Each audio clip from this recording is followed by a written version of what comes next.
Hello there, this is Jordan Thomas, creative director of Bioshock 2. I was a level designer on Bioshock 1 on a level called Fort Frolic, and I'm here to talk to you a little bit about Bioshock 2 and this demonstration that we call Hunting the Big Sister. So Bioshock is a hard act to follow. We wanted to make sure that we could surprise you no matter what you were expecting.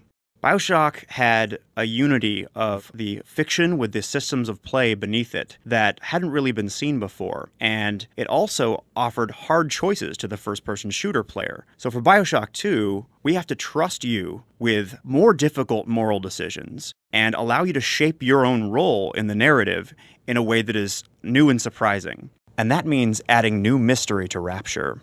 Now, many years have passed since the events of Bioshock 1, and a lot of things have changed. But one of the most important changes is in who you play.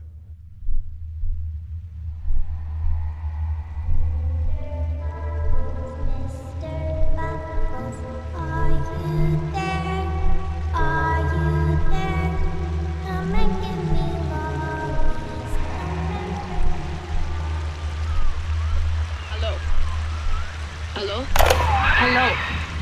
You can hear me, yes? Wake up. Your time for sleeping is over.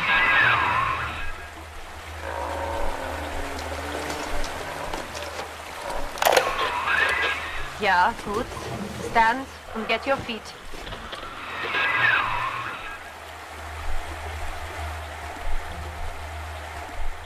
Okay, so as you can see, Bioshock 2 allows you to step into the boots of the Big Daddy.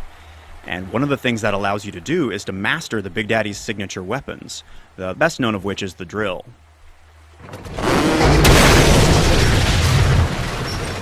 So, as a Big Daddy, garden variety splicers like these guys, you may remember them, are not as much of a challenge for you. They have to attack you in large groups.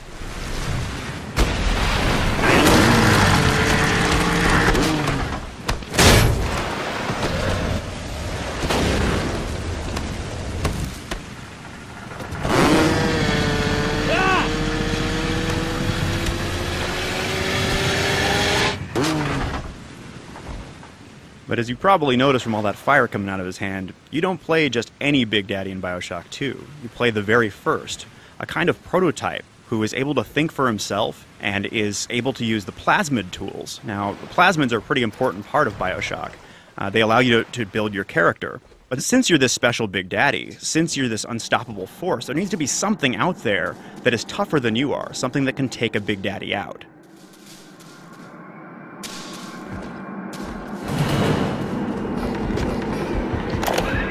What was that? Was it her?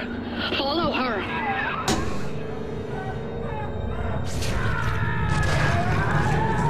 And maybe something that can drain Adam out of bodies like a little sister.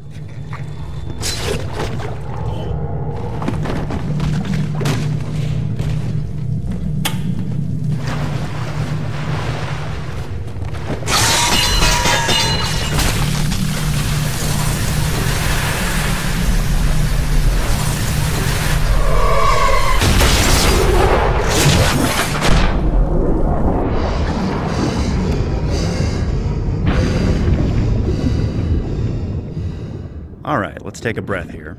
So, as you can see, being a Big Daddy has its advantages, and among them is the ability to go outside and explore the ocean surrounding Rapture.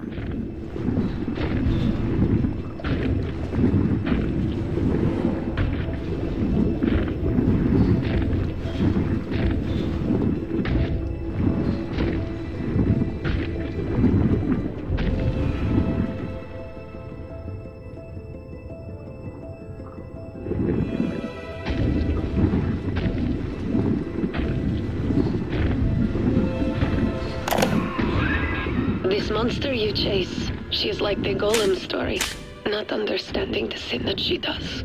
She is taking girls and turning them into creatures like her. All of this, it is my fault. So in Bioshock 1, the ocean was very much a character. It was always with you, but at a distance. In Bioshock 2, you get to finally meet it face to face.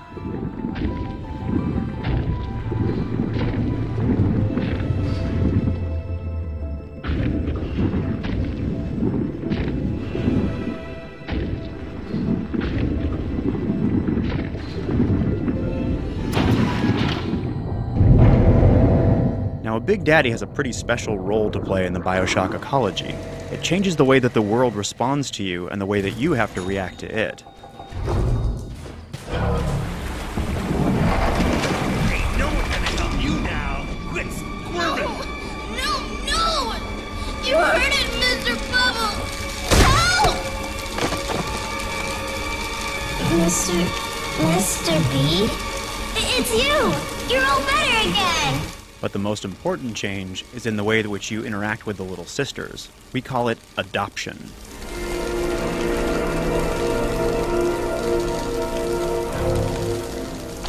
Now that allows you to pick her up and put her on your shoulders, and the two of you become like a partnership. You protect her, and she guides you to the Atom. Now you still want Atom. It's the stuff that allows you to build your character and alter your genetic abilities. Let's go find Angel, Mr. Bubbles.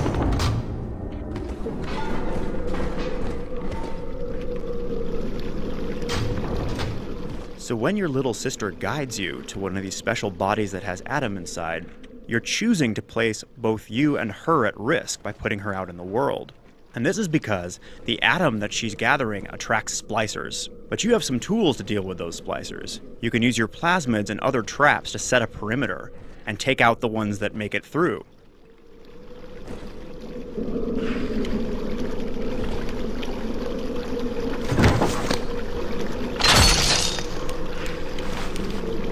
Good girls gather.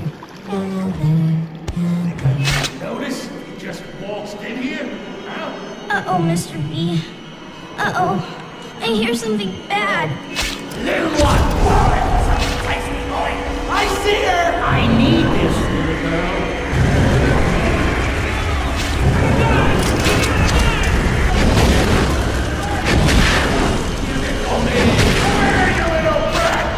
Don't let him get me!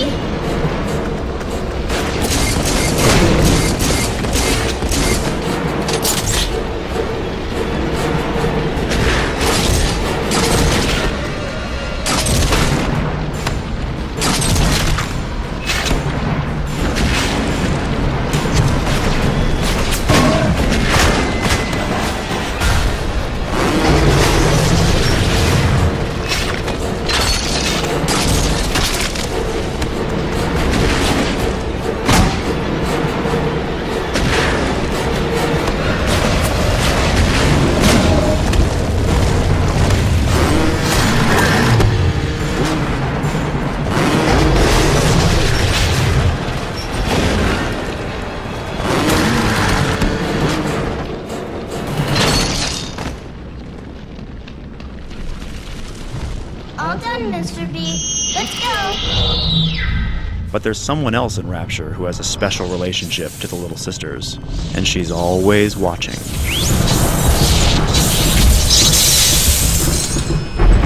Mr. B. Mr. B. Big sister doesn't want you playing with me.